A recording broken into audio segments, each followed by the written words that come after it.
Hello, everyone, and good morning.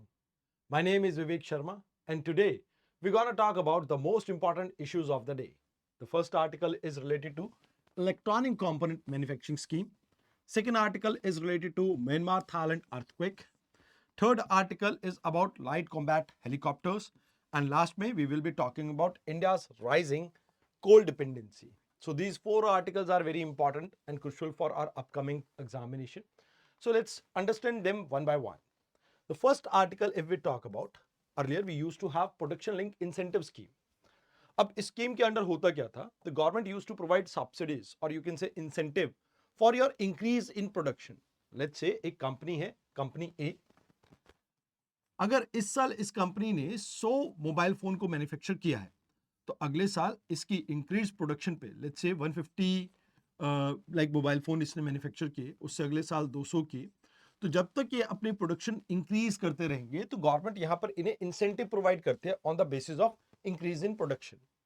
But अभी इस scheme में ये देखने को मिला कि कुछ ही आपके जो कंपोनेंट्स है, ऑल्दो 14 सेक्टर के ऊपर ये इंप्लीमेंट हो रही थी scheme, but it was not that effective in each and every sector.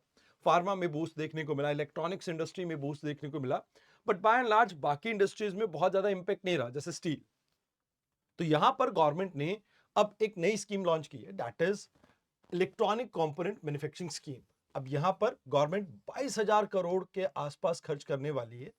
And by that we will be boosting our domestic manufacturing, making India self reliant. मतलब इंडिया को आत्मनिर्भर भारत के अंदर कन्वर्ट करने का हमारा जो उद्देश्य है उसको अचीव करने के लिए स्कीम लॉन्च की गई है.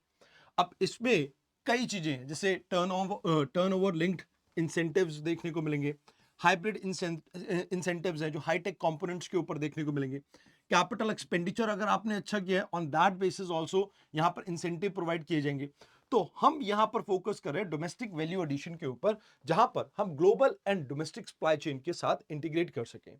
मतलब यहां पर हम ये चाहते हैं कि भाई इंडिया भी, जैसे चाइना है, ताइवान है, एक ग्लोबल प्लेयर है इलेक्ट्रॉनिक इंडस्ट्री में, तो हम भी वैसा कुछ बन सके. अब यहां पे हम चाहते हैं कि भाई जो कंपोनेंट इकोसिस्टम है इंडिया के अंदर रोबस्ट कर सके. अब इसके क्या बेनिफिट होंगे? कहीं ना कहीं लार्ज स्केल इन्वेस्टमेंट को हम इंकरेज करना चाहते हैं, सो दैट इंडिया के अंदर डोमेस्टिकली इलेक्ट्रॉनिक कंपोनेंट हम ज्यादा से ज्यादा प्रोड्यूस कर सके, एंड जिससे हमारी इंपोर्ट जो डिपेंडेंसी है हम उसको रिड्यूस कर सके, इनहांस कर सके डोमेस्टिक वैल्यू चेन को.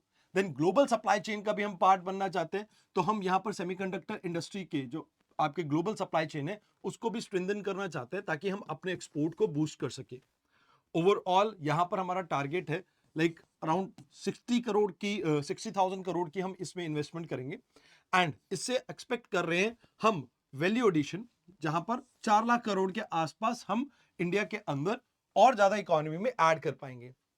And in addition to this हम लगभग 90,000 जो है जॉब्स इंडिया के अंदर क्रिएट कर पाएंगे, एंड इससे कहीं ना कहीं हमारा जो ओवरऑल है इलेक्ट्रॉनिक सेक्टर की ग्रोथ भी बहुत अच्छी बूस्ट होगी, एंड ओवरऑल आपको एक्सपोर्ट भी आपका इंक्रीज होता हुआ दिखेगा. तो with these objectives we have like launch this scheme. तो आपको इसके बारे में इतना ही याद रखना था. Let's talk about the Myanmar earthquake. देखिए, सबसे पहले आपको यह समझना होगा ये अर्थक्वेक ओरिजिनेट कैसे होते हैं.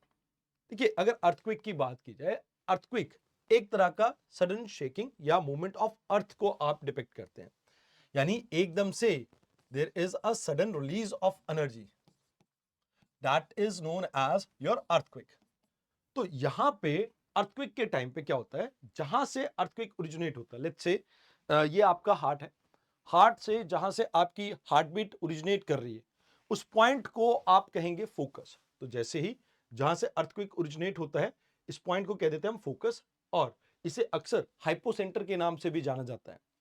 अब यहां से the first type of wave आपकी ओरिजिनेट करती है, इसे कहते हो आप बॉडी वेव, क्योंकि अर्थ की बॉडी के अंदर से ओरिजिनेट हो रही है, तो इन्हें बॉडी वेव्स कहा जाता है. ये दो टाइप के होते हैं, primary wave and secondary wave. Primary wave सबसे फास्टेस्ट है, सॉलिड, लिक्विड एंड गैसेस तीनों में ट्रेवल कर सकती है, whereas secondary wave second fastest है, एंड ये सिर्फ सॉलिड से ही ट्रेवल कर सकती है आपकी. अब यहां पर जब ये आपकी बॉडी वेव इंटरेक्ट करते हैं सरफेस के साथ, तो एक पॉइंट क्रिएट करती है जो सबसे नियरेस्ट पॉइंट है आपके हाइपोसेंटर का, दैट इज एपीसेंटर. एपीसेंटर से जो आपकी वेव्स जनरेट होती हैं, इन वेव को कहा जाता है सरफेस वेव। इनको क्या कहा जाता है? Surface wave. अब ये फर्दर दो टाइप के love and relay waves. And again ये मोस्ट डिस्ट्रक्टिव है, जो अर्थ के ऊपर डिस्ट्रक्शन देखने को मिलती है वो सिर्फ लव एंड रिले वेव्स की वजह से ही आपको देखने को मिलती है। अब इनको मेजर करने के लिए कई आपके इक्विपमेंट्स यूज किए जाते हैं, जैसे वेक्टर स्केल, जहां पर आप 1 से लेके 10 तक उसकी अर्थक्वेक की लाइक आप ये कह सकते हो एनर्जी रिलीज को मेजर करते हैं। एंड ऐसे ही मोमेंटम मैग्नीट्यूड स्केल भी होता है आपका। Then modified mercury intensity scale भी होता है आपका, एंड सिस्मोग्राफ भी होता है। सिस्मोग्राफ जनरली आपकी ग्राउंड मोशंस को रिकॉर्ड करता है, whereas mercury intensity scale आपकी अर्थक्वेक की इंटेंसिटी, कितना डैमेज वो कर रही है, उसको मेजर करता है। तो यहां पे अगर हम बात करें अर्थक्वेक के बारे में, हमने मोटा मोटा तो समझ लिया कि होता क्या है और कौन कौन सी वेव्स उसमें से निकलती है। अब अर्थक्वेक के अंदर एक मेजर बात ये आती है कि अर्थक्वेक अपने आप से नहीं रिलीज होता है।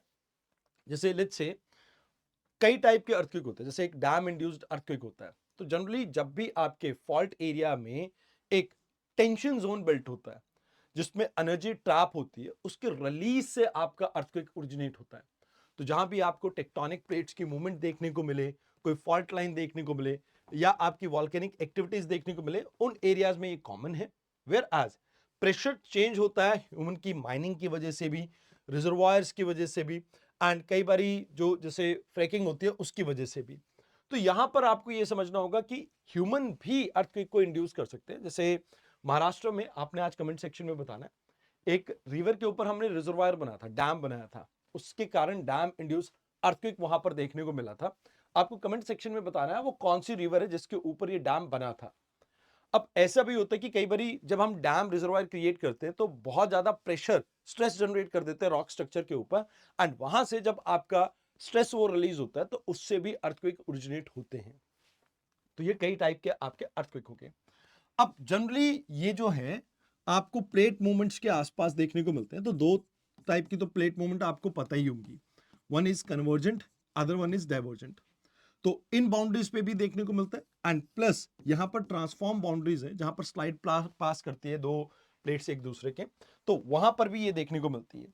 तो मतलब यहां पर मैं क्या कहना चाहता हूं, लेट्स से ये दो प्लेट्स हैं, ये आपस में एक दूसरे के करीब आ रही है, जैसे इंडियन और यूरेशियन प्लेट। इस केस में जो म्यांमार में अर्थक्वेक देखने को मिला है, ये दो कन्वर्जेंट बाउंड्रीज की जो प्लेट्स हैं आपस में टकराई हैं, इसकी वजह से ओरिजिनेट होता है। कई जगह पर आपको प्लेट एक दूसरे से डाइवर्ज करते हुए देखने को मिलते हैं, जैसे सोमालिया के आसपास आपको रिफ्ट वैली देखने को मिलती है, अफ्रीकन रिफ्ट वैली। तो वहां पर प्लेट एक दूसरे से डाइवर्ज कर रही है, तो वहां पर भी आपको ये चीज देखने को मिल सकती है। वेरएज ट्रांसफॉर्म बाउंड्रीज जहां पर प्लेट्स एक दूसरे के स्लाइड पास करती हैं, वहां पर भी आपको इस तरह की अर्थक्वेक जैसी चीजें देखने को मिल सकती हैं, बिकॉज वहां पर भी आपका प्रेशर बिल्ट होता है। अब इस अर्थक्वेक के बारे में मैं आपको यही बताना चाहूंगा कि इंडिया ने यहाँ पर ऑपरेशन ब्रह्मा स्टार्ट किया, जहां पर हम ह्यूमैनिटेरियन रिलीफ प्रोवाइड करेंगे इनको, medical assistance, rescue, emergency supply, ये सब कुछ इसमें इनको प्रोवाइड किया जाएगा। एंड अभी ये अर्थक्वेक जो है वो इंडियन प्लेट यूरेशियन प्लेट के आपस में टकराने की वजह से हुआ है, जहां पर ये फॉल्ट जो है, ये आपको ये जो एरिया देखने को मिल रहा है यहां पर ओरिजिनेट हुआ है, इसे सगाइनिंग फॉल्ट कहा जाता है। तो इस एरिया में ये आपको देखने को मिला। These are the things that you have to keep in mind in this article. Now let's come to the next article, जहां पर हम बात करेंगे हमारे लाइट कॉम्बैट हेलीकॉप्टर्स की। तो अभी सेंटर ने 62,000 करोड़ की एक डील, यानी 62,000 करोड़ की एक डील साइन की है, जिसमें 156 लाइट कॉम्बैट हेलीकॉप्टर्स प्रोवाइड किए जाएंगे, जिसमें से कुछ आपकी आर्मी को 90 अराउंड, 66 अराउंड आपकी एयरफोर्स को प्रोवाइड किए जाएंगे। अब ये थर्ड ईयर में प्रोडक्शन स्टार्ट होगी, एंड उसके बाद 5 साल के अंदर इसको आपका कंप्लीट कर दिया जाएगा। वैसे ये light combat aircraft indigenously build किया जाएगा, 65% कंपोनेंट इसमें डोमेस्टिक रहने वाला है, एंड इसमें counter insurgency, like anti armour, air defence, high altitude warfare, मतलब 5,000 तक की हाइट पे, 5,000 मीटर तक की हाइट पे भी आप कॉम्बैट कंडक्ट कर सकते हैं इससे, लद्दाख सियाचिन वाले एरिया में भी। तो उस चीज के लिए इसमें इसको तैयार किया जा रहा है।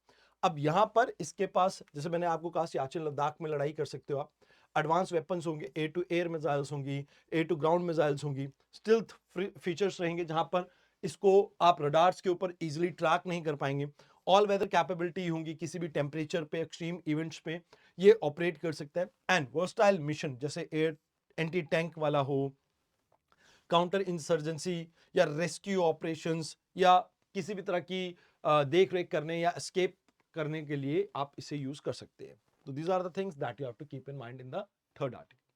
Now let's talk about the next article where we talk about the Indian reliance on the coal industry. You might be aware about India ने NDC यानी नेशनली डिटरमाइंड कंट्रीब्यूशन के अंडर ये कमिट किया था कि that we will be reducing our like share of fossil fuel.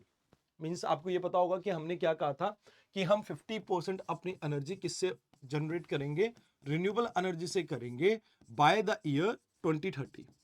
But अभी ऐसा होता हुआ दिखाई नहीं दे रहा है। Although government is pushing towards the renewable energy, but still renewable energy का जो शेयर है वो 7% ही है और 2015 से अभी तक 1% ही इंक्रीज होता हुआ दिखा है।